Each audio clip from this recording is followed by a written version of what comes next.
and welcome to Trying Times. If you're new here, welcome. If you're not new here and you've come back, hi again. My name is Carmen. I'm so excited to have you here. And also, before I get into this episode, I just want to say thank you so much for taking the time out to be here and to join me and just to hang out and chat.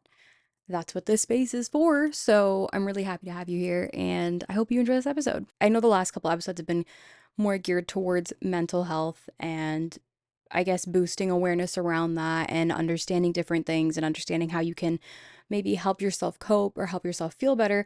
This episode's going to be a little bit chill. It's going to be a little bit more loosey goosey, if you will, compared to the last couple of episodes I've done. And also, if you see me looking down a lot, it's because I have my laptop here, so just know that's why I'm looking down. This episode's going to be all about summer and bucket lists, and if I'm being totally honest, I don't even know if that's really a term I hear a lot of people use anymore, or if it's like just something that maybe people around me don't say much. I don't know, but I feel like as I get older and older, time just goes faster and faster. And I feel like this is something everybody says, but until you're really in it, it just sounds like a cliche, I guess. But now we're in summer. Fast forward, we're in summer. It's June. What the heck? Everything just flew by. I swear 2025 just started. I still remember New Year's. I still remember 2024 like it was yesterday, but now we're halfway into the year. So, all that to say, life comes at you fast. And I feel like this would be a great time to talk about this topic because we're at the very beginning of summer. Everyone's excited. Everyone's got lots of plans. Everyone's got lots of different things that they want to do. So, I just felt like this would be a good thing to talk about because why not? I feel like every year, especially in the winter, at least maybe this is just for me, in the winter it starts, I feel like I always have some kind of expectations of what I want to do or even try in the following summer. I chalk this up to a few different things, but I'll start off by saying I think it's probably the seasonal blues, seasonal depression, whatever you want to call it. I think it's a lot of those sort of factors that kick in where we're all just kind of inside. We're all just kind of doing really whatever it is that we need to do to like make each day a little bit better. And I mean, realistically, unless you're into like winter sports, then hey, by all means, winter is fun. For me personally, I'm just kind of like, I'm inside. Maybe go on like a couple of like sledding excursions, if you will, nothing crazy. Uh, I'm not one to snowboard or ski. I would love to try, but I don't really have the greatest coordination, so I don't think that that would go very well. But all that to say, I'm just sort of sat and doing my little puzzles, watching lots of movies, reading, baking a lot. That's like the big thing for me in winter, I feel, because I'm just inside. So I feel like I have all this time to sit and think about what I want to do in the following summer and what I want to do when the sun's back out and when we get more daylight and when there's more that you can just go out and do in general, or so it feels like there's more you can go out and do in general. So, I feel like that's just what's on my mind all the time. And then when summer actually comes along, it just goes so god dang fast that it's kind of like, wow, out of maybe 10 things I wanted to try, I've done like 2 or 3 maximum. And while that's okay, it's a little bit frustrating. It feels a little bit like a letdown. It feels a little bit heartbreaking sometimes. I think the way summer just comes and goes is a lot to digest. It's a lot to process. So that doesn't really help my case with this whole bucket list thing. And I think some of this indirect pressure that I place on myself, and maybe you can relate to this, maybe you place some pressure on yourself too. I don't know. I can say in full honesty, I do. But overall, I will say I don't feel so bad because upon doing some research, I actually found out that there are so many different reasons why we as humans tend to create bucket lists in the first place. So, I have about 4 reasons written down. You will see me reading from my screen. I can't memorize anything to save my life, so here we go. 1, creating this kind of list can help us reflect on our own personal values and goals. So that's pretty self explanatory, I think. Kind of like what I said, maybe in a very specific scenario. In the winter, I feel like you're just left to your own vices. Maybe you don't feel great. And that's kind of when, at that point in time, for me, this comes up where I'm like, oh, what do I want to do? What are some things I want to try? What are some things I feel I would enjoy? What do I want to get out there and do? So I feel like that's where that comes from. Number 2, it can allow us to regain focus on the things that mean the most to us or things that may bring out the most joy in us.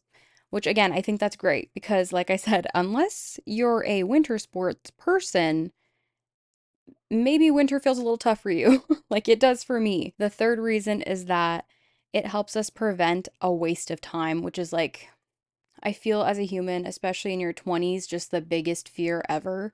At least if you're between 20, what is it? I learned about this earlier today. I was doing research about this because I saw a TikTok. Between the age of 27 to 29, you go through your Saturn return, your very first Saturn return. If you don't know what that is, I would highly recommend Googling it because I'm going to describe it very poorly. But it's basically this point in time where there's some sort of alignment happening with the planets, I think. And it's like you're put in this phase that you were put in when you were actually initially born. So you go through all these different, I think, like emotional and mental sort of like hurdles or things, and I'm describing this so badly. You go through all of these things and you basically are like really sought out on finding out the purpose of your life or your path in life or what you need to do or what you were set out to do, what your purpose is as a human. So I feel like this is a really, really interesting connection to that because, yeah, we don't want to waste time. We want to make sure we're maximizing as much as we can at whatever age we're at. But yeah, especially in your 20s, I feel like this is it's like a pretty heavy thing. So that's one. And it also says another way to look at it is that it maximizes our time in the most fulfilling or productive ways, which I agree heavily. I think that that's a really, really big thing. And again, depending on what you're like in the winter, for me, I get really depressed and just no, I don't feel great. I don't really feel like socializing much. I don't feel like doing much because there's just so little daylight and then it's cold and I'm like, what am I supposed to do with this? So I feel like yeah, it's definitely something that helps to maximize time.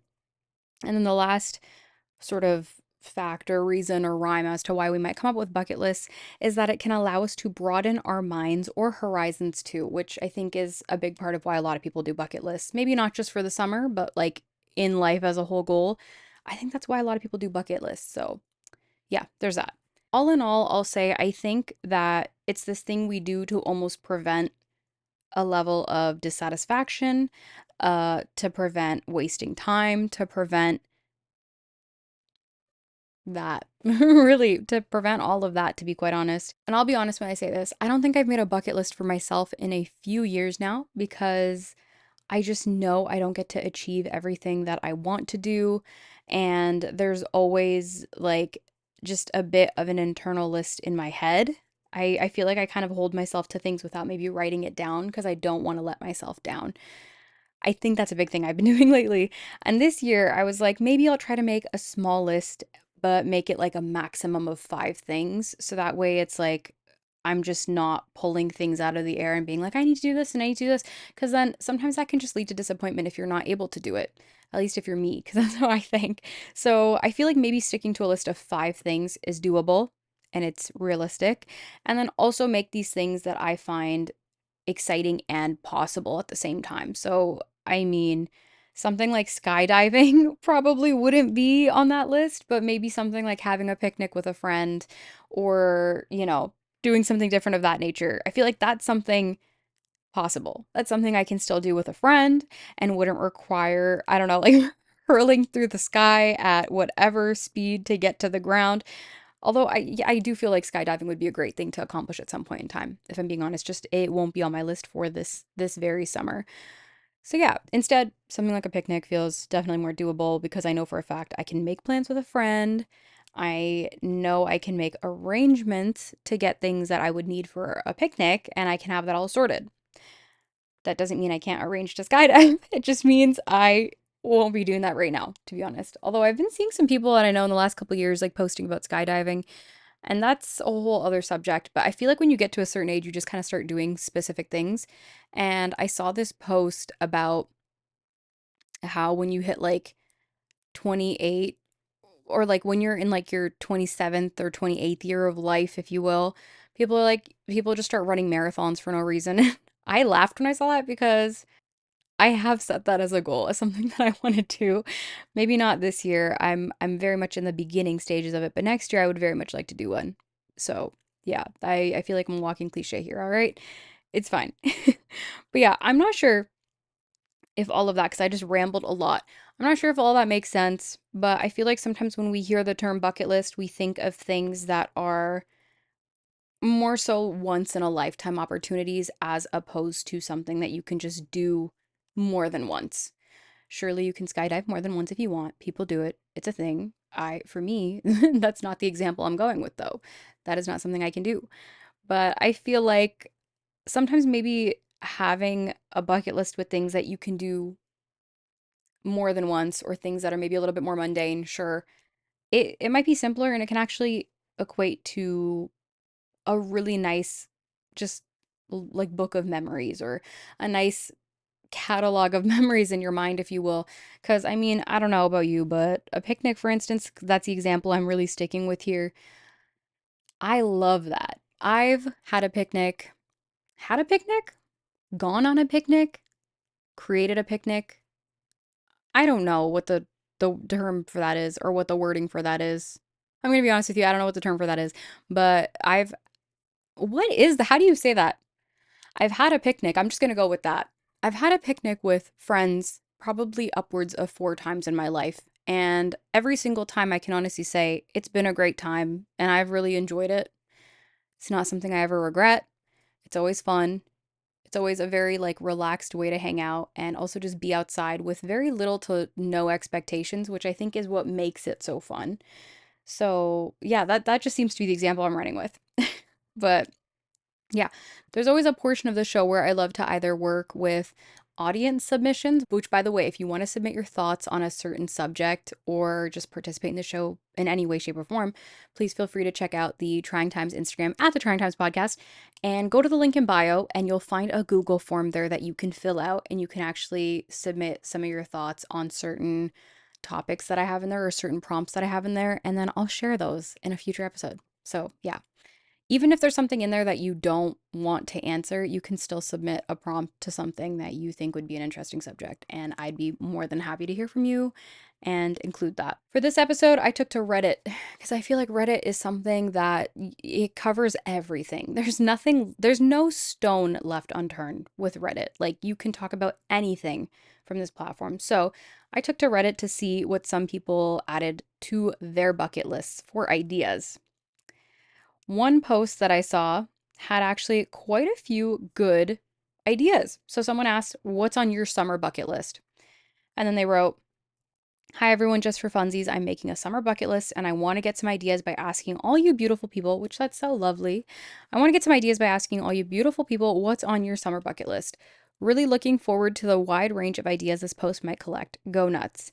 So someone commented and they actually gave a lot of really lovely ideas. I love this. First one, hiking. Boom, great. Two, eating solo at like 4 restaurants, so once a month or twice a month. I think that that one's really cool because you don't have to hold anyone to it. Like you get to do that yourself. There's no pressure. You just get to go and plan and go wherever you want. There's no limitations, which is cool. The other one they said is going to a place like Rec Room, Pursuit OCR, not sure what that is, or Dave and Buster's. So basically like an arcade vibe, which I think would be fun. They also said museums, some have free nights. Someone said going to like a music garden, visiting a farm, go-karting. That's fun. I want to do that. Doing self-portraits. There's some studios that offer that. This one's very catered towards Toronto, so they offered monography as a studio, which is really cool. Doing an escape room or pottery. Ooh, I like that. So some of the things I really like from this list, I would say, is hiking, visiting museum. I feel like going to a museum in the summer is just so fun. I don't know why. It's not like you're outside, but it's just sunny and it's pretty. I don't know, it's nice. And then go-karting. I want to try that so bad. They have a track, I believe, at Niagara Falls somewhere. That's like Mario Kart. I've not gone, I've not seen it, but I've heard about it. I'd love to go do that.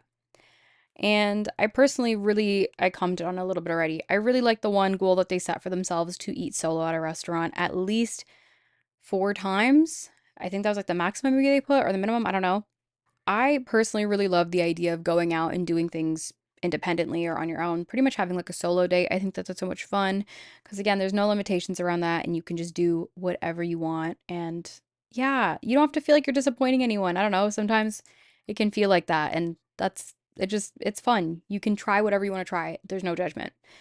There's another comment that actually had a very similar format of like a list combined with things that they were meaning to do and then hadn't gotten around to do yet, and then also things that they wanted to do and are hoping to do soon. So, again, these are very like mundane things you can do whenever or things that you can plan to do with friends, and it's cool. They included a bunch of stuff, so I'll read that real quick. The very first one says, paint my baseboards, laundry room. I mean, yeah, redecorate son's room, kayak and or paddleboard at least thrice this summer, which that seems like so much fun. I've never tried either, but I want to try one or the other this summer. Bike ride 3 times a week, swim 3 times a week, farm work or at least 4 more times. Eat 36 oysters in one sitting. I can honestly say that's not on my list, but I respect it. That's a very specific number. Movies 5 times, not including the 2 times I will watch Deadpool and Wolverine. Okay then. Spa trip, tree top trekking. That seems like fun. I've not really properly done that before, and I want to try that. That seems like it'd be cool. Visit the beach and then say hi to everyone's dog. The last one is something I do really in every season. There is no dog that can pass me that I won't be like, hi. And my voice goes up really high and it's like it hits a new octave. But yeah, that's I love that one. Personally, I will say out of here my favorite things that they put were just like even riding your bike. I feel like I forget to do that and I always say I'm going to do that and then I don't. So riding your bike, I mean, repainting your baseboards, come on now. I feel like we all have something that we need to do like that and we just keep putting it off or maybe that's just me, but I got things I got to do and I'm like looking at it behind the camera right now. I'm like I got to get to that. And I will soon. Not right now, though. Treetop trekking was a great one. And then going to the movies 5 times. I love that. I feel like I only ever go to the movies if there's like a specific type of film that I know I want to see at the theater. Otherwise, I don't really go anymore. But I want to set that as a goal for myself as well. Maybe not 5 times, but I would love to go to the movies more. And then my favorite idea of theirs out of everything on here is saying hi to every single dog that they see because you can't do that. And if you don't do that, that's fine. But I am judging a little bit. Okay, all that to wrap up and say, because I've rambled a little bit here, I love looking to this sort of a forum to see how people interpret their own lists.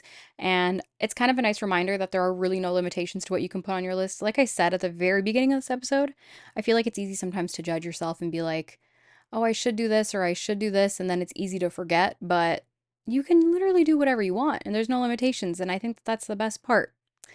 So, yeah, I don't know. It gets you really out of your own interpretation and your own judgment sometimes because for me personally, I forget that I can do things differently if I want to just because I get so used to doing the same thing. But yeah, that's it.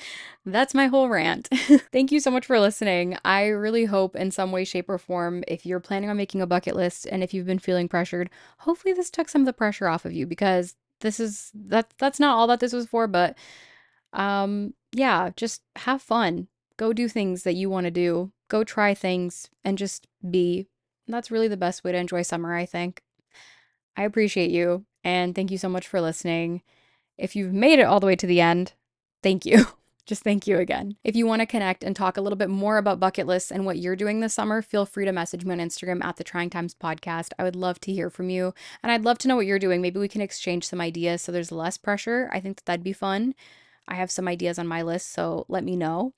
And yeah, if you want to participate again, like I said, in any topics in future episodes or share your thoughts, feel free to DM me or to go to that link in my Instagram bio and submit your thoughts on a certain topic or just share your own prompt and share your thoughts on that. I think that'd be great. And I'd love to hear from you soon. So yeah, thank you so much for listening and we'll talk again soon, okay? Bye.